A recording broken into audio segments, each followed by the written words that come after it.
Hello everyone, today I have another MATLAB tutorial video for you guys, and as usual I am providing a limited number of free coupons for the course. You'll be able to find a link in the description, or you can go to the course page and enter in the coupon code YouTube free. There will also be a discounted link to the course in the description if all the free coupons run out.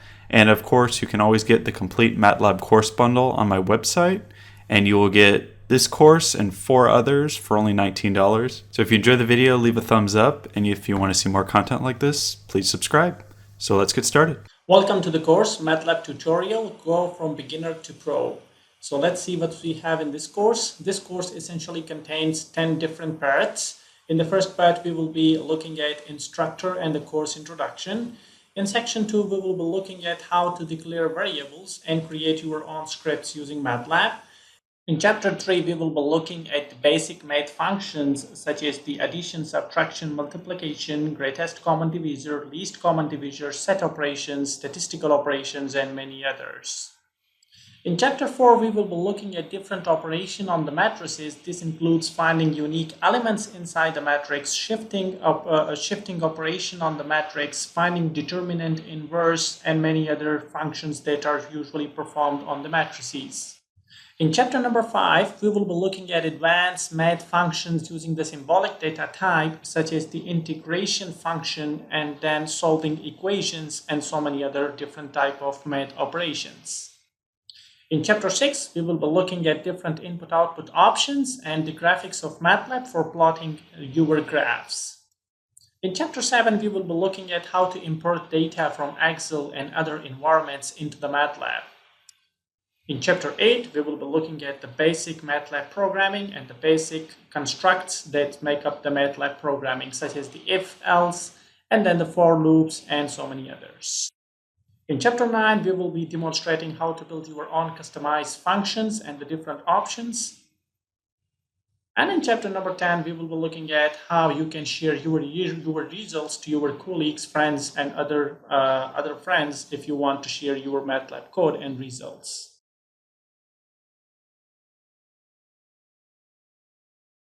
Hello students, I am Dr. Noman Azam, and I teach courses on the online platforms such as the Udemy, the Teachable, and the Skillshare platforms. With regards to MATLAB, I have courses that spans wide variety of different topics, from app designing to data analysis to MATLAB programming to data structures. I was introduced to MATLAB during my graduate studies way back in 2007. And I used MATLAB for different purposes, such as data visualization, such as this one, and doing data processing and data analysis. And still today, MATLAB is my #1 choice for doing the same tasks. The key benefit of using MATLAB that makes it #1 choice for the researchers is that it is very quick to code ideas into working products. During my decade-long experience with the MATLAB, I came across its different functionalities, and I explored majority of its programming aspects, and I used it to code the applications such as spam email filtering, recommender systems, and I code the theoretical notions such as game theory and rough sets and many others. So in these courses which I have developed, I actually put all of my experience into it, and you will really enjoy these courses in learning MATLAB and applying it onto your careers. So see you in the courses.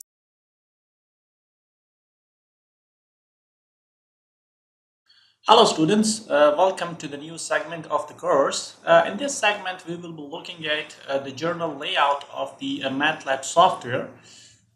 So the first thing you may note is the command window, and it is spanning the majority of our screen here. So this is the place where actually we interact with the MATLAB software. That is, we give the software some input and expect some output after being processed on the MATLAB software. So that's where we are going to insert certain commands. So for instance, we may say 8 plus 8, or we may do some meaningful calculations, right? So you may consider it as a part of big calculator, but of course it is beyond the basic calculator. Like, it can perform certain other complex task as well. So the first thing we noted is this command window, and it is the place where we are going to interact with the MATLAB software. So the other portions of the same screen, we may note here another window which is called the current window. It is a dedicated folder for the programs that we will, for the programs and script that we will develop using the MATLAB software. And by default, it has to appear over here.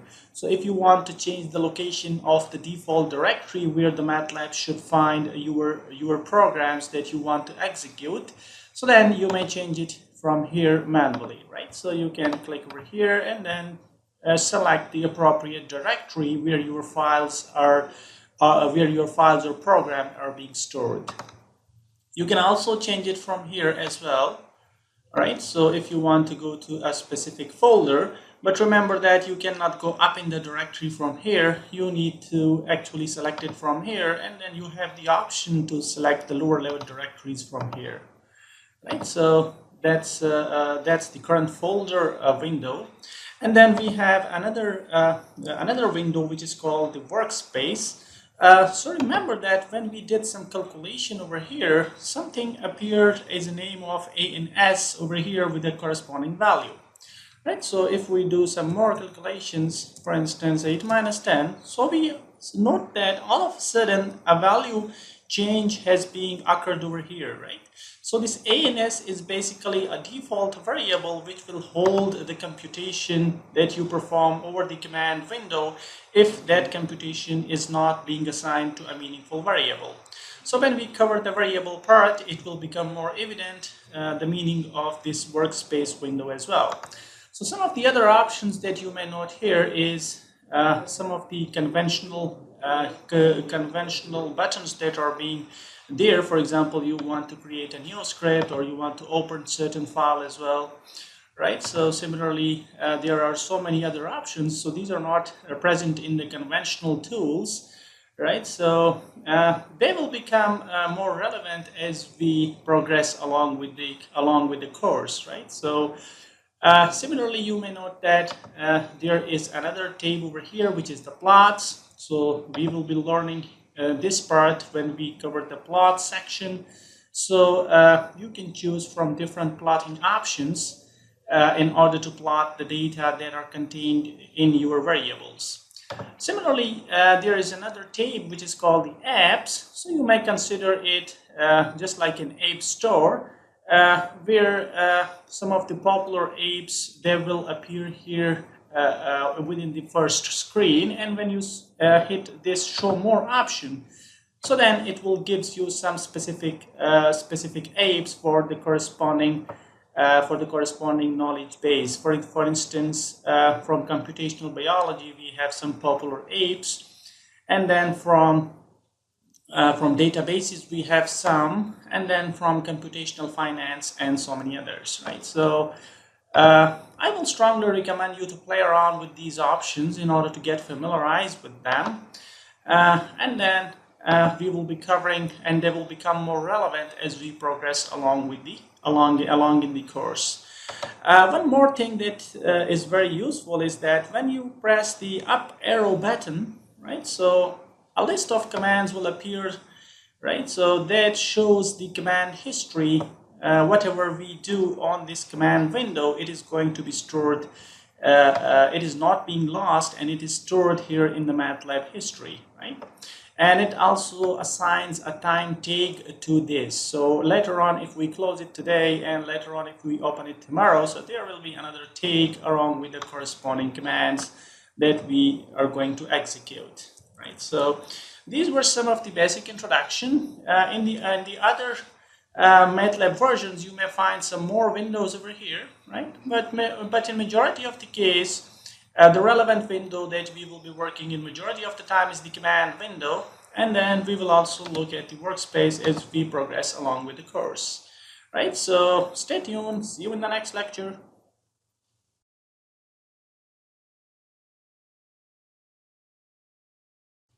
Hello students, welcome again to the new segment. In this segment we will go a little bit further and explain some more key concepts in order to understand MATLAB, right? So in the last lecture we noticed that we can do some basic operations within this command window. But please note that whenever we do some calculation, we are unable to actually store the result of that calculation. So if you want to store the result into some container, so the MATLAB provides you with the ability to define variables which will either which you can initialize from some value, or it can store the result of some manipulation that you perform. Right. So in this case, it will store the result. So similarly, we can perform other operations on the variables. For example, I want to multiply the content of this variable a, which is 16, by 8. So then the content of a will be updated in this case to 128. One important thing to note is that when we update a value of a variable, so its previous value is going to be lost. So if you want to store its previous value as well, there are ways. For example, you can define some other variable b which will contain its previous value, and then you can update the variable a. So in that case, you will not lose the previous value of a, right? So but in general, whenever you update a single variable, its value is going to be lost and the new value is going to be written in place of that. Now, one thing more, we also discussed this workspace in the previous lecture. So it's actually keeping track of all the variables that you are using and defining on this command window, right? So variable A, variable B, we just created them and it contains its corresponding value, right? So when you double click it, this workspace is going to span the entire screen. And when you double click it again, it is going to be minimized. Similarly, if you click it over here, right, so you can get some more options over here. And similarly, when you click here, you can see some of the more statistics, right? So for example, if you want to look at the variance or the standard deviation and so many other values, right? So it will give you information about that. So we will come back again and see what is the correct interpretation of these values when we cover matrices and vectors, right? So stay tuned for that. Now let us look at some more operations that we can perform. For example, if you want to clear up the command window, so we do a lot of manipulation on this command window, and now we want to see a clear command window. So for that, you need to use the command CLC, so it will clear the screen for you, right?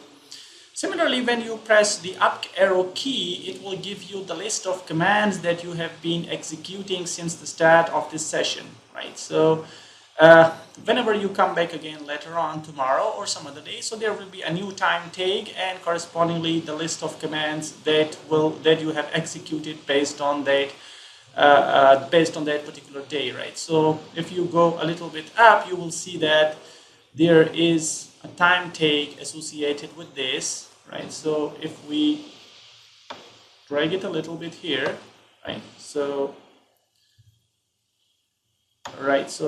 we can see that the corresponding time tag is always there, right? So it is the time tag that it is telling us that on 3rd of May, 9:53 a.m. your session starts, right?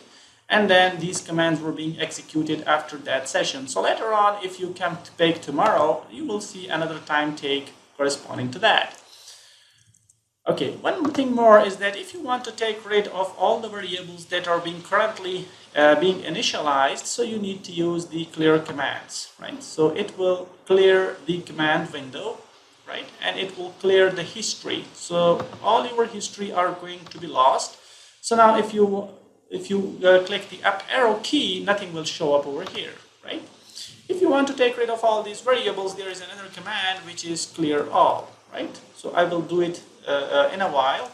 But before that, I want to introduce you another command which is whose. So when you click whose, it will display all the variables that are displayed over here and some more statistics about these variables. So this will become more clearer as we progress along with the course that what exactly these different fields means. And when you write clear all, so all the variables that you have defined are going to be lost. Right? And then we can see CLC as well to clear the command window.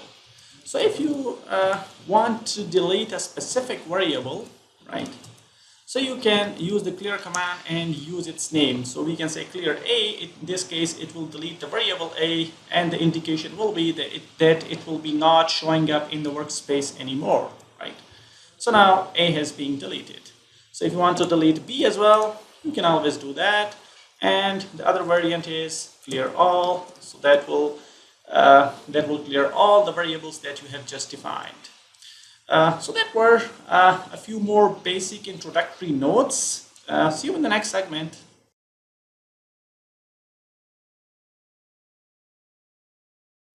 Hello students, welcome again to the new segment.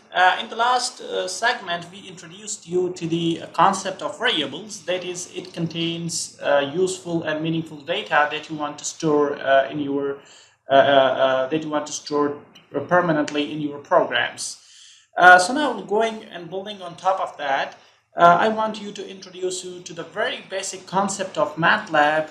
That's from where its name originated. That is Matrix Laboratory, right? Matrix Lab. So the lab means laboratory, and the mat stands for matrix, right? So Matrix Laboratory.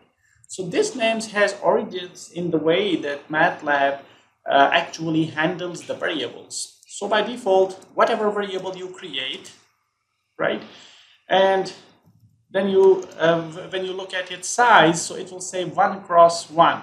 So by default, each and every variable that you define in MATLAB, it is going to be a matrix, right? And in this case, since the matrix has only one entry, so the size of that matrix is 1 cross 1, right? So it means the matrix has only one entry.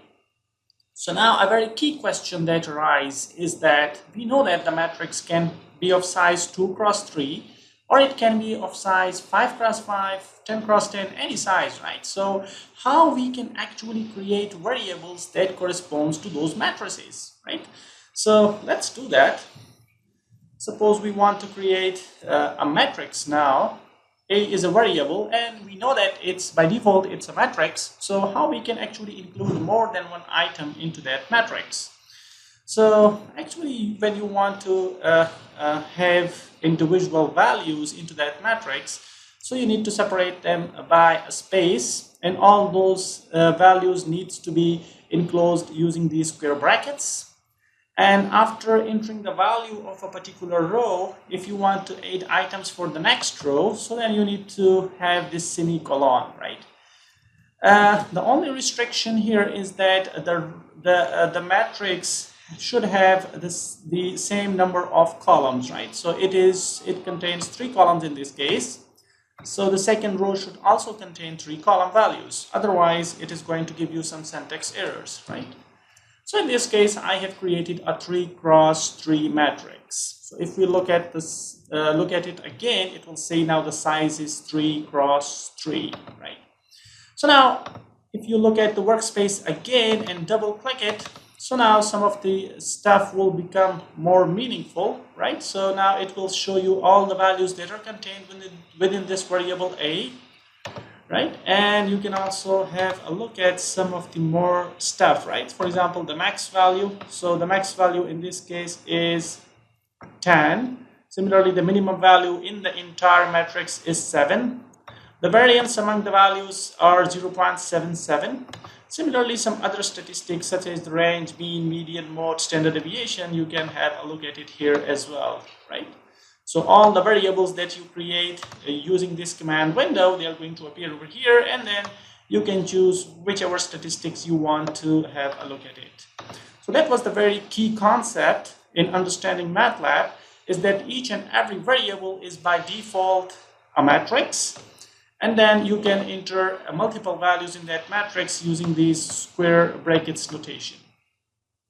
So finally, some more useful operations that you can do here in the workspace is that when you click this A variable, right? So you can have access to some more operations. For example, you can rename it and give it some other name. For example, you can say variable, my variable, right? And you can always duplicate it as well, right? So now you have 2 copies of that variable, but remember that the variable name needs to be unique. So in this case, we should give it a more meaningful value. We can say a duplicate copy, duplicate of my variable. So also please note that the variable names do not contain any spaces. Duplicate my copy, my variable. And some more operations that are there are the delete operation and the edit value. So if you want to edit some values in it, you can have access to that. And then finally, one interesting operation is the save as operation, right? So it will save it in the .mat extension, with a .mat extension, that is a matrix extension. And when you read it again in the MATLAB environment, the MATLAB knows this extension, so it can easily read in that particular file as well. So let's save it. Right? So now when we save it, we can access it under the current working directory, and when you double click it, right, so it automatically loads that for you, right? So it is here and it is being loaded into the MATLAB environment, and you can use it, right? So if we clear all the variables, it will become more clear that how we can actually load that. So when we double click it, it's now being loaded and it has the appropriate name, right? So if we delete it again, right, and when we double click it, you will suddenly note that it will appear in the My Workspace as well, right? So that's how you can actually load and save your files, your matrices onto your hard disk as well. So that's enough for this segment. In the next few segments, we will be looking at some more operations that are available for you and you can perform them on the matrices. So stay tuned.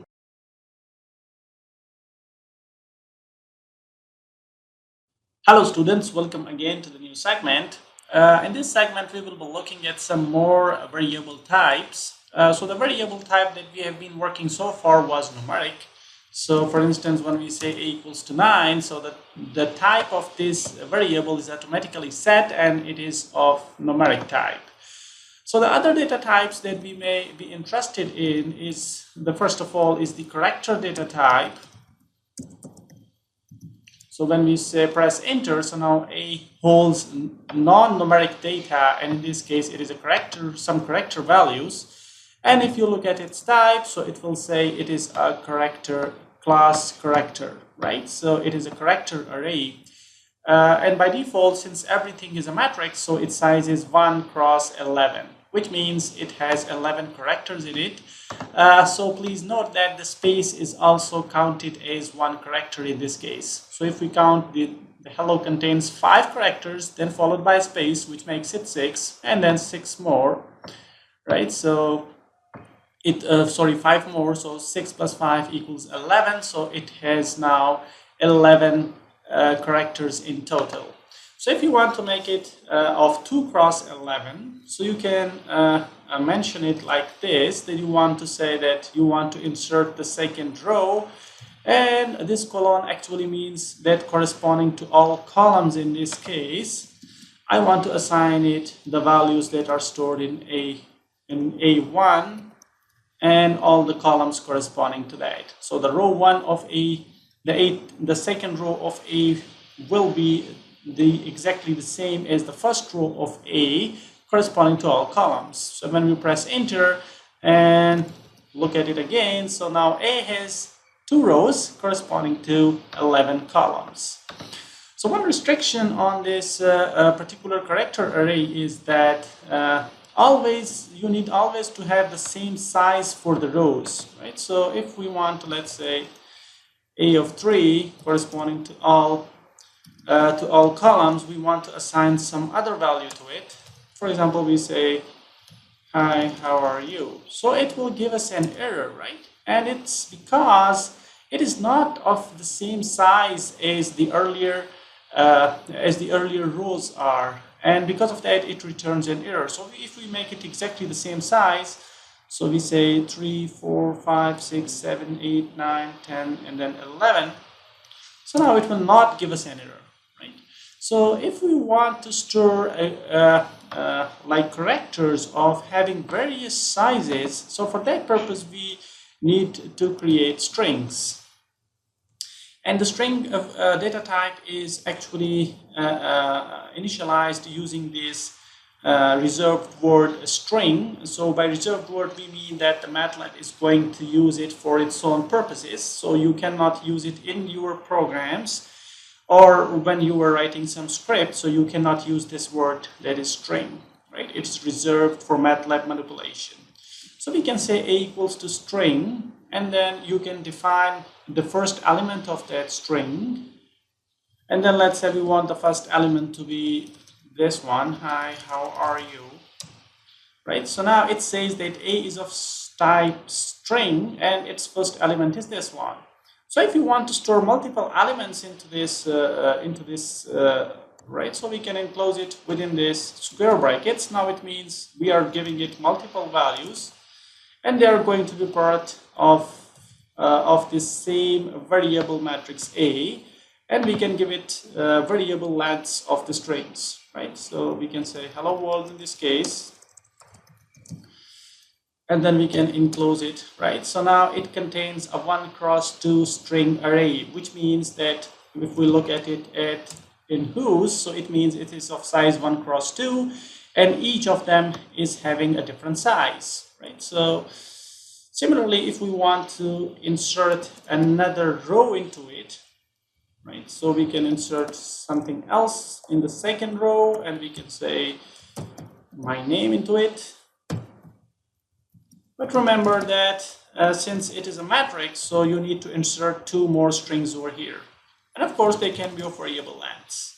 So now it will be a 2x2 string. That is the first value, that is the second value, that's the third, and that is the fourth value. So one more important topic that we missed is that how we can actually access the individual elements of a matrix. So for that purpose, we need to use these round-shaped brackets, and then we can mention the corresponding row element that we want to access and the corresponding column, right? So 1, 1 is this particular element. This is the second element, which has an index of 1, 2, which means the first row, second column. And then this is the second row, first column, so 2, 1, and then this is 2, 2, which means second row, second column.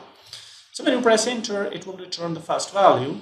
And then if you want to access the second value, so you need to say 1, 2, which in this case is this one.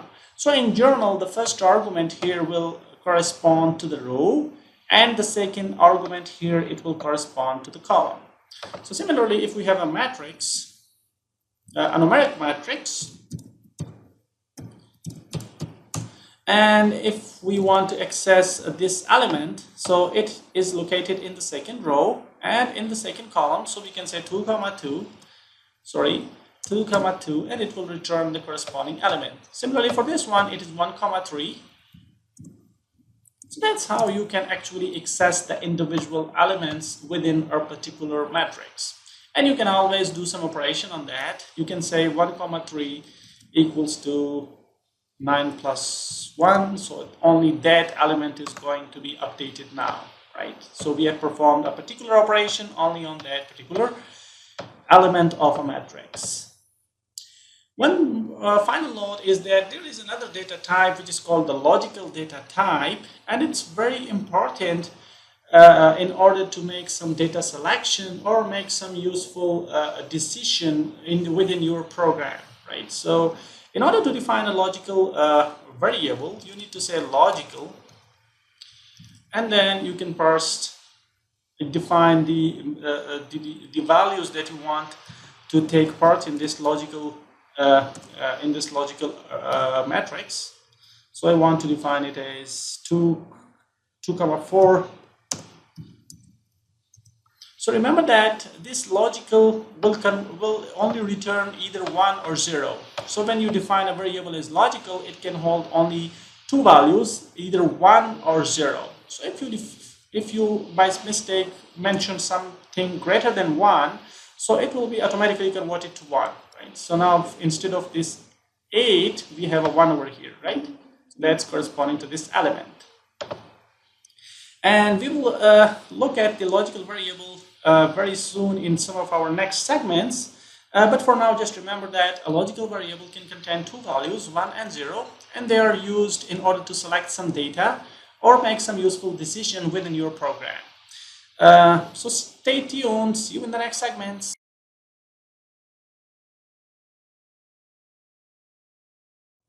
Hello students, welcome again to the new segment. In this segment, we will be looking at how to create scripts and few more important notions and concepts. So basically, when we create some variables, some meaningful variables, which we already did, right? So we have created a 2x4 logical array in the last segment. And let us say we also create some more variables, for example, B and C equals to, let's say, 45 and so on. So one thing is that we may be interested in saving our work in a separate file so that later on when we come tomorrow, we see our work, the whole thing that we performed in a single place. So one way to do that is to create scripts and write your code in there rather than executing them individually on the command window. So in order to create scripts, one way is to press the up arrow key and select those commands which you are interested in including it in your script, right? So let's say I am interested in only these two. Right? So if we right click on that, so we will have an option that is saying create script. So when you click that, another window will appear over here. Right, and you can actually use this window in order to write your programs now, right? So similarly, we can say D equals to B plus C, right? And we can enter as many commands as we want. And then the next step is to save it into some proper place, and by default, the default directory is going to appear, right? And you will give it a meaningful name to this file. For example, we can say exercise 1. And remember that its extension is going to be .m file, right? And we can save it now. So that file, you can now find it over here in the current folder directory. If you save it in some other place, so make sure you change the current directory to that directory where the file is being saved, and you can always change it like this, right? Okay, so once we have written this code, we can, and we want it, and now remember that this code is not in the command window, so how we can run this code? So basically you can run it by pressing this run button over here, and it will run all the corresponding code for you, and if there is any output, it is going to appear here in your command window, right? So when we press it, right, so first of all, it actually executes this statement, that is B equals to 89, and then C equals to 45, and then the corresponding result. So a few notes that you should note here is that firstly, we actually do not want this output to be appearing on the command window. So if you want in this case that this should not be there, right? You want only the result to appear, so you should put a semicolon at the end of the statement, and now it will not, when you re-execute this command, this program, so these first two statements is not going to be part of your output, and only this is going to appear as an output, right? Few more notes. The first thing that you should note here is that when you open this script, so you may notice that there are some additional options that are appearing here at the top.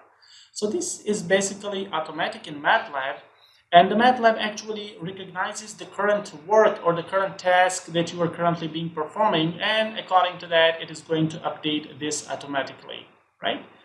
So similarly, there are a few more options, and we will look at it later on in this course, and they may become very much relevant in the next part of this course. A final note is that you may also be interested in writing some explanation of the commands that you are entering. So in order to do that, you need to insert some comments. So the comments are that part of your scripts which are not going to be executed as part of the program. So if I write that this is the declaration for the variable b, right? And similarly, I can add an additional statement over here. This is the declaration for the variable c.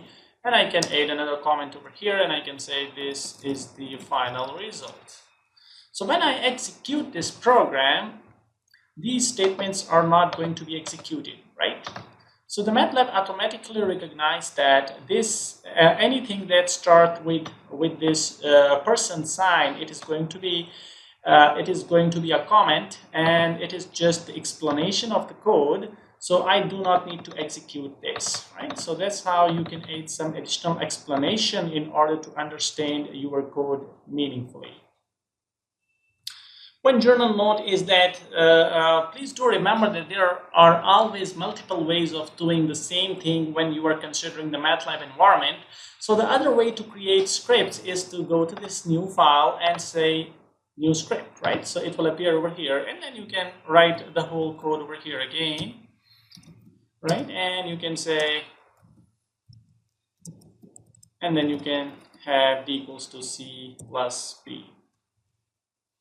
Right, so this is essentially the same, and when you try to run it, it will ask for you to save it first. So we can say exercise 1.1,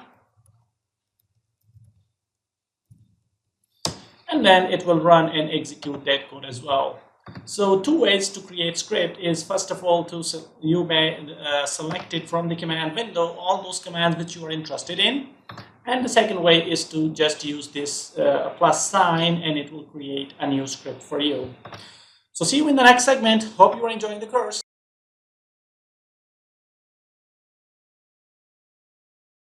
Hello students, welcome again to the new section and to the new segment of the course. In this segment, we will be looking at some common math operations that you can perform in MATLAB, such as addition, subtraction, multiplication, and others. So we know that from our basic knowledge that everything in the MATLAB is every variable in MATLAB is treated in the form of a matrix. So let us define a matrix. So let's say we have a 2 cross 3 matrix, and then we define another matrix which is of the same size. Right, so in order to perform the subtraction operation, so you just need to say a minus b, and it will do the matrix subtraction operation. That is, the corresponding entries will be subtracted from each other. That is, 1 minus 5 is minus 4, 2 minus 8 is minus 6, and so on. Similarly, you can perform the matrix multiplication operation. But in order to perform the multiplication operation, there is a restriction. The columns of the first matrix that is going to be part of that multiplication should match the rows of the second matrix that is going to be part of that multiplication. So in this case, A cross B will give you an error because the dimensions must agree, right? So that's the error. So in order to make it happen, we can take transpose of the second matrix. So in order to take transpose of a matrix, it is very simple. We just need to say B, and this sign in along with B, that is very on my keyboard. It's very close to the enter button, and it also shows the double quotes on top of that. So if you press it with a single quote, it is going to perform the matrix transpose operation. So now we have the corresponding to matrix. Based on that, we can perform the matrix multiplication operation. And in order to do that, we note that the columns here are matching the rows here. So now we are ready to go, and we can perform the corresponding matrix multiplication operation, right? Similarly, there is another variant, and which is the element by element multiplication operation. So if you don't want to have a matrix multiplication, rather you want an element by element multiplication, so that is also possible. So let's say we want to multiply each and every element of A with itself. So that is not possible. Actually, the syntax was not correct. So that's the actual syntax of that. In this case, we don't need the matrix to have like the restriction on the matrix multiplication is not there. Rather, we just need the two matrices to be of the same size, right? So A dot A. Similarly, if we take the transpose of B again, right, so we can perform A dot star B as well. So in this case, it is performing matrix element by element multiplication. So this one is multiplied by this one, right? So we have the corresponding result over here, right? So similarly, if we look at A, right, so this 9 was being multiplied by the corresponding element here, B, which is 8. So 9 into 8 is 72. So that was the corresponding answer. Similarly, this 8 was being multiplied by 2. So that's the corresponding answer over here, right? So that was how you can do the element by element multiplication within a matrix. Okay. So in the same way, you can always do the matrix addition operation as well. Right? So that will aid the corresponding elements and we'll put them there, right? So 5, so if we display the two matrices, so this was matrix B, this was matrix A, and this is the corresponding result. So 5 plus 1, 6, and then 8 plus 2, 10, and so on. If the variables that you are using are not matrices, they are single variables, right? So 1 cross 1 matrices, right? So all these operations are still valid and they can be done, right? So A minus B is a valid operation, right? Similarly, A plus B, and similarly A multiplied by B, right? So you can always do that. Okay, one final operation is that if you want to take the power of a certain variable, like so I want the second power of, I want the square of the A, right? So this is the sign for that, right? So this will compute the square of the variable A. So it was initially having a value of 9, and now A multiplied by A is 81, so that's the corresponding operation. Similarly, it can be a fraction number as well, right? Or it can be a whole number, or it can be anything. So if it is a complex equation like this, so it can it is still possible, right? So it is equivalent to 1.5 power of A, right? So if we say 1.5, so it's the same answer. One final note is that when you apply this matrix operation onto a matrix, so there is an interesting result which you should note, is that when we take the second power of A, so what does it mean in this case? In this case, it will multiply A with A, right? So it will be returning the result of matrix multiplication, right? So if you perform that, oh yes, it is giving us an error message because for the matrix multiplication, the two matrix columns, the columns of the first matrix must match the rows of the second matrix. So in this case, it is not the case. So A must be a square matrix. So let's define a square matrix in this case. And now we can perform A square, right? So A square in this case is the A cross A result of matrix multiplication, right? So if you want, and if you are interested in not the matrix multiplication, but rather you want to take the second power or the square of each and individual element, right? So in order to do that, you just need to put a dot over here, and it will now compute the element-wise square of each entry within this matrix. So if you don't put the dot, it is going to compute the matrix operation, that is A into A, right? The matrix result of that, the matrix multiplication result of that. So that were a few notes. And of course, there are other ways to compute the square as well. So stay tuned.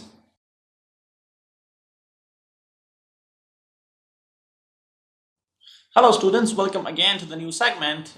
In this segment, we will be looking at operation precedence.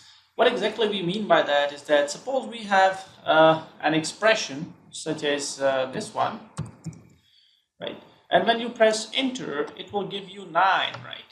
But you may note that there are two operations involved. One is the addition and the other one is the subtraction. So which one was being executed first? So if you look at it, it first compute this and then the result is being added with 10, right? So in this case, minus 1 plus 10 is 9. However, if you change the position of this 8, right? So initially we have 8 here at the front. If you put it here now, it will give you a different result, right?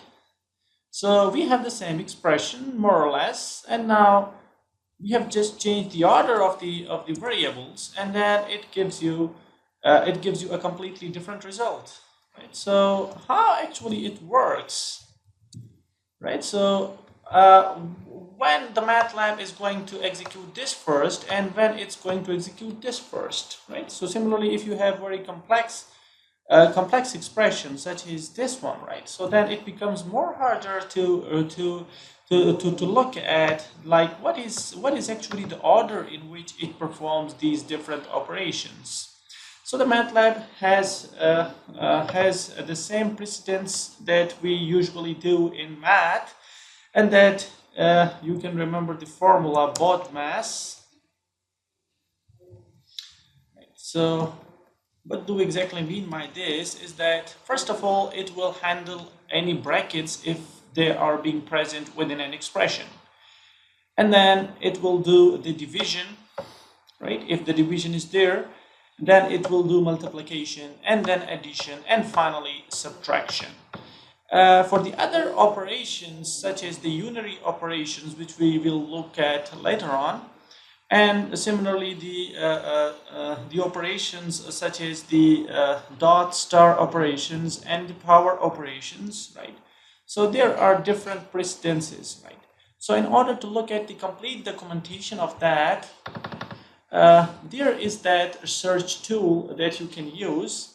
And this is actually the documentation of the MATLAB that comes with the copy of your MATLAB, right? So if you write here operation precedence, and this help documentation will appear in your screen, and if you click here, so it will give you the complete documentation and the precedence in which these different operations are being performed, right? However, the easiest way to ensure any precedence is to use these brackets, right? So if we have this expression and I want the subtraction to be performed first, right? So I can always put the brackets. So it will ensure that this operation is going to be performed first. And then I want to add up the result with this 10, so I can ensure it like this. So then it will be performed at the next level, and finally all the result will be multiplied by 8. So in this way I can ensure the corresponding precedence. So this was the first computation in this case, the innermost brackets, 8 minus 9 is minus 1. And then this was the second level brackets, so it was the second operation, so 10 minus 1 is 9, and then 9 into 8 is 72, which was the outermost brackets, right? So that's how we can ensure precedence in simplest way. I prefer this way because it is very simple and easy to do, right? However, when your expression grow bigger, so you can always break it into pieces. Suppose if there is more complex operations that are being performed over here as well. And now there are two parts of this expression and both of them are being multiplied together. So if I can break it into two, I can assign it to variable b, and then I will assign it to variable a, right? So there is an error. It is because some brackets are being not properly assigned. So let's simplify it. A is okay. And now let's look at b. So b has some misplaced parentheses. Yes, so one of the brackets were extra. So, and now we can multiply a into b in order to compute that complex expression, right? So the easiest way to ensure the precedence is to use the brackets. And if the expression is growing very large and you can make pieces out of that, so you can actually make parts of that and do it in this fashion, right? So that's how operation precedence work in MATLAB.